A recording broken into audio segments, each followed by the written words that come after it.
అందులో ఉన్నటువంటి 103 కులాలు 123 కులాలు ఏదో తేల్చారు. అందులో ఉన్నటువంటి అడుగు తినే కులాలు ఉన్నాయి కదా, సంచార జాతులు ఉన్నాయి కదా, మోస్ట్ బ్యాక్వర్డ్ కమ్యూనిటీస్ ఉన్నాయి కదా, వాళ్ళ గురించి నేను మాట్లాడలేదు. నేను అనేది జస్టిస్ అనేది సోషల్ జస్టిస్ కాన్స్టిట్యూషన్ ప్రకారం అందరికీ ఆ జస్టిస్ జరగాలి, న్యాయం జరగాలి. అది నా ఉద్దేశం. నేను మానవుల గురించి పట్టించుకోను, మాదిగోళ్ళ గురించి పట్టించుకోను, మనుషుల గురించి పట్టించుకుంటాను.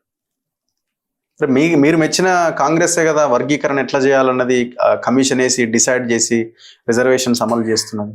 నేను కాంగ్రెస్ లో ఉన్న అన్ని విషయాలు మెచ్చుకుంటానని మీరు ఎందుకు అనుకుంటున్నారు? నేను అన్ని విషయాలు నేను ఎందుకు మెచ్చుకోవాలి? నాకేం అవసరం?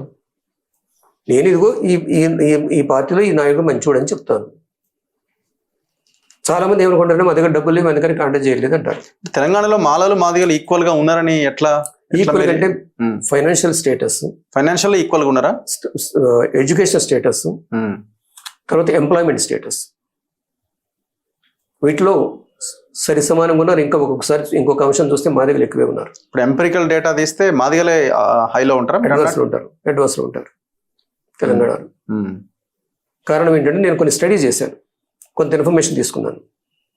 ఇన్ఫర్మేషన్ తీసుకుంటే ముఖ్యంగా గత 10 సంవత్సరాలు బట్టి 11 సంవత్సరాలు బట్టి గురుకులాలు ఉన్నాయనుకోండి, అడ్మిషన్స్ చూడండి 80% అడ్మిషన్స్ మా దగ్గరికి ఉన్నాయి గురుకులాలలో. You can take the records. నేను చెప్పేది కాదు, రికార్డ్స్ తీసుకోవచ్చు.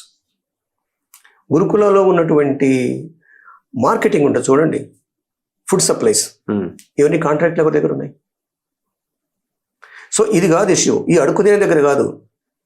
వాడు 10 రూపాయలు తిన్నాడు, నాకు 2 రూపాయలు వచ్చింది, ఇది కాదు నేను కోరేది.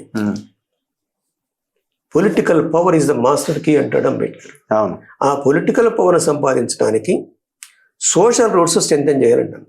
సోషల్ రూట్స్ ఒక కులం చేస్తే సాధ్యం కాదు. ఇది తెలుగుదేశం పార్టీ పెట్టారు, మాకు బీసీల పార్టీ అన్నాడు ఎన్టీ రామారావు. నక్సలైట్ల దేశభక్తులు అన్నాడు, అవునా, 1983లో.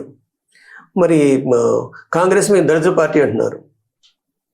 మరి ఇప్పటికీ ఎందుకు బియ్యం సప్లై చేస్తున్నారు? ఇప్పటికీ దళిత స్త్రీల మీద రేప్స్ ఎందుకు జరుగుతున్నాయి? ఓకే.